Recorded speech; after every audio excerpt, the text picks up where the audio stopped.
आज के टाइम पे एक वायरस चलल बा जौन की चुटकी बजाला में यानी 1 मिनट के अंदर ही आपके मोबाइल में घुस के आपके बैंक अकाउंट पूरा खाली कर सकेला। आपके बैंक में जितना भी पैसा होके पूरा खाली कर सकेला, गायब हो सकेला, आपको पता भी नहीं चली। ओकरा अलावा आपके मोबाइल में अगर कोनो प्राइवेट फोटो बा, मतलब प्राइवेट फोटो में समझ सकेनी कि ऐसा कुछ फोटो बा, फैमिली फोटो बा, चाहे आपके केहू संगे ऐसा कुछ फोटो बा चाहे वीडियो बा, वो गायब हो सकेला। तो ये वीडियो बहुत ही महत्वपूर्ण होने वाला बा, वो अपन भाषा भोजपुरी में। और आप चाहता नहीं कि कैसे आप इस फ्रॉड से, ये वायरस से आप अपन पैसा बचा सके रही, अपन प्राइवेट फोटो बा, वीडियो बा वो बचा सके। तो आज की वीडियो आपके खातिर बा। ये वीडियो में पूरा जानकारी देगा बानी हर टाइम साले। अब क्या होता है चाइनीज़ वाली से चाहे कोनो भी, मतलब इंडिया में भी बहुत सारे सब लोग बाटे जैसे कि वायरस बना के कोनो एप्लीकेशन के थ्रू, जैसे कोनो सॉफ्टवेयर बा मोबाइल में, वो आपके मोबाइल में इनडायरेक्टली कहीं से भी आपके मोबाइल में घुसा देता। और अगर वो वायरस आपके मोबाइल में घुस गई, आप का करता नहीं, केकरा के फ़ोन लगा होता नहीं, केकरा से का बात करते, कितना बात करता नहीं, आपके कैमरा के एक्सेस, आपके ऑडियो मतलब माइक के एक्सेस, आपके गैलरी के एक्सेस, आपके यूपीआई बा जैसे कि फ़ोन पे, पेटीएम, गूगल पे, चाहे आपके बैंक के जो एप्लीकेशन बाई चाहे ब्राउज़र में कहीं भी कुछ भी यूज़ करते हैं, कुछ भी करता नहीं, पासवर्ड डालता नहीं, आईडी सब कुछ ओपनिंग के पता चलेला। एमे का होला कि जो वायरस बा वो आपके मोबाइल में घुस जैसन और सब एक्सेस ले लिया अपने यहाँ पे। और जैसे एक्सेस ले लिया सन, और जैसे हमारा मोबाइल भले लॉक बा लेकिन वो कैमरा के भी एक्सेस ले सकता, हाँ देख सकल हम कहाँ बानी का करता नहीं, कैमरा चालू है हमने के पता भी नहीं चले। माइक बा वो चालू हो रही, हमने को पता नहीं चले हमने के का बात करता है, का सुनाता है लोग, जो भी आवाज़ बा वो लगे जाएगी। और ठीक बा आवाज़ और सब ठीक बा, वो तो मतलब प्राइवेसी बा। लेकिन आप अपने मोबाइल में केहू से पेमेंट भेजता नहीं, लॉगिन करता नहीं, चाहे यूपीआई पासवर्ड डालता नहीं, वो सब पता चले लोगों के, सब देख सकेला सर का करता नहीं। तो वो सब देख लिया सर। और एक बार देख लिया सर, आपके खाता में घुस के आपके मोबाइल से आपके खाता मिनटों में खा ले। अब देखिए और खाते बच्चे के का उपाय बा। बच्चे के उपाय हम बताते हैं। बच्चे के उपाय ये बा कि कोनो तो बेकार के पहले तो एप्लीकेशन डाउनलोड मत करी, जाना पे आपको विश्वास नहीं ठीक बा, व्हाट्सएप ठीक बा, फेसबुक ठीक बा, ये सब ठीक बड़ी सर। लेकिन जौन भी फालतू एप्लीकेशन है वो इंस्टॉल मत कर ली।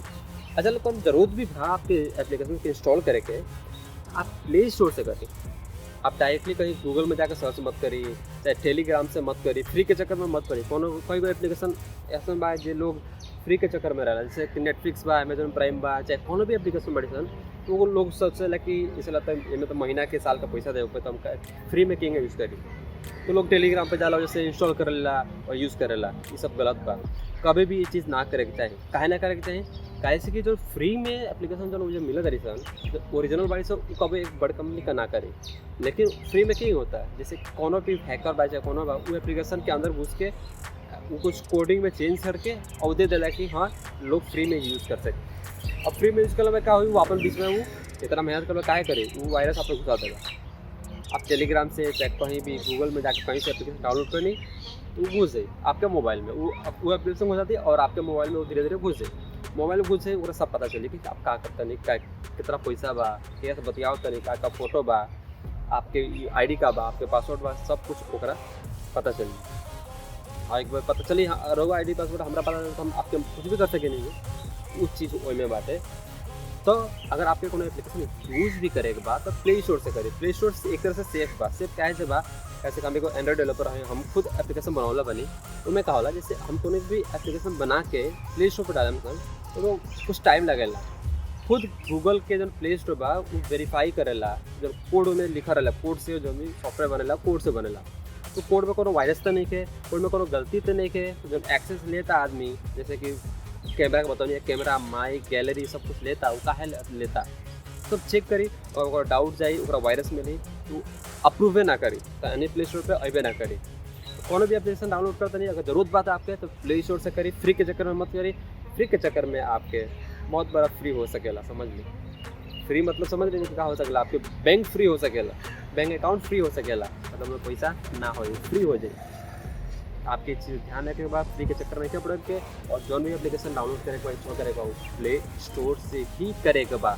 और प्ले स्टोर से भी करता नहीं तो आप मुझे देखिए कि जो एक्सेस जन मांगा था, एप्लीकेशन एक्सेस मांगा था वो जरूरत बा कि ना, जैसे फाइल के एक्सेस मांगल कोनो एप्लीकेशन बा तो उसमें जरूरत है। जैसे आप यूट्यूब यूज़ करते हैं, यूट्यूब पर पूरा विश्वास है, कोनो से नहीं चाहे कोनो भी लोन वाला एप्लीकेशन यूज़ करता नहीं, चाहे कुछ ऐसा करता नहीं। अगर देखिए अगर फाइल के एक्सेस मांगता तो काहे मांगता, जरूरत बा ओकर, अगर जरूरत बा तबे एक्सेस दी, ना तो मत दी। कैमरा का मांगता तो काहे मांगता, जरूरत बा मतलब जरूरत मतलब कि अंदर से वो एप्लीकेशन से आपको फोटो खींचे के बा, अगर खींचे के बा तो आप कैमरा का अलाउ करो, ठीक बा। वो कुछ डॉक्यूमेंट अपलोड करे के बाद तो फाइल के एक्सेस मांगता तो आप फाइल के एक्सेस दी, नहीं तो एक बार एक्सेस दह नहीं तो मतलब हो गया कि अपन तिजोरी की चाबी दे दी ओकरा के एप्लीकेशन के, और तिजोरी की चाबी ओकरा मिल गई, जौन चाहिए वो कर सकेला, जौन चीज़ चाहिए आपके मोबाइल में से वो बहुत ही आसानी से ले सकेला और ओकर मिस यूज़ कर सकेला। कि आज के टाइम पर यह बा वायरस बहुत लोग हैकर घुमावता सन, तो आपके बहुत सावधान रहे बा और हमारा चैनल के सब्सक्राइब कर लेगा, कैसे कि जो नया वायरस है सन, नया टेक्नोलॉजी आई ना कि बचे के बाद का यूज़ करे का नहीं करे वो हम अपने चैनल पर बतावे नहीं। तो अबे कभी चैनल के सब्सक्राइब कर ली, अबे करी, और नोटिफिकेशन वो घंटी आई वो पे क्लिक करके ऑल आई वो पे क्लिक करी, जैसे कि कोनो भी नया वायरस आई, कोनो भी मतलब हैकिंग होने के चांसेस वो हम पहले अपने चैनल में बता दें, जिससे कि आप उनसे बच सकेंगे। हमारा आशा बा कि आपके वीडियो पसंद आए होगी। तो आज के वीडियो के सारांश ये है बा कि आप कोनो भी एप्लीकेशन पहले बात तो इंस्टॉल मत करिए, बहुत ही ज़्यादा ज़रूरत नहीं है, और इंस्टॉल भी करता नहीं तो प्ले स्टोर से करिए, बाहर से मत करिए। और ओकरा अलावा ये बाकी कोनो भी एप्लीकेशन परमिशन मांगता तो आप देखिए कि वो परमिशन काहे खातिर मांगता। अगर आप चाहता नहीं तो ये बारे में जो परमिशन ले के बाद का हो सकेला आपके मोबाइल से, आपके प्राइवेट फोटो चाहे कुछ भी जा सकेला कहीं, हमें वो वीडियो बनौला बनी, वो वीडियो आखिरी में मिल जाए, वीडियो खत्म हो जाए बाद आपको लिंक आ जाए तो क्लिक करके आप देख सके नहीं। पर अलावा वीडियो के डिस्क्रिप्शन में जो लिंक बा आप जाके वो वीडियो के अभी देखिए और जानकारी लीजिए, जैसे कि आप इंटरनेट की दुनिया में आप सेफ रहें, सिक्योर रहें, अपने आप को बचाएं, अपना परिवार के भी बचाएं। जैसे कि अगर कोई ऐसा फोटो बा आपके वाइफ के साथ, आपके हस्बैंड के साथ में, और वो कहीं दूसरे के पास चल जाए तो का इज्जत रही आपके हस्बैंड के चाहे आपके वाइफ के। बस ये एक संग वीडियो को अंत करें, वीडियो को लाइक कर दें, सुझाव होगा तो कमेंट करिए, कुछ पूछे होगा तो कमेंट करिए, वीडियो कैसा लगा वो बताएं, और चैनल के अभी सब्सक्राइब करें। सब्सक्राइब करे खातिर हेजक लाल कलर पर लिखल बा सब्सक्राइब, ए पे क्लिक करे के बा। ओकरा बाद एगो घंटी के निशान आ जाई, ए पे क्लिक कर देवे के बा, और सबसे पहला ऊपर लिखल बा दे ऑल पे क्लिक करी। ऑल पे क्लिक करम तबे ही कोनो भी हम वीडियो अपलोड कर दें तो ओकर जानकारी आपके मिली, ओकर नोटिफिकेशन मिली।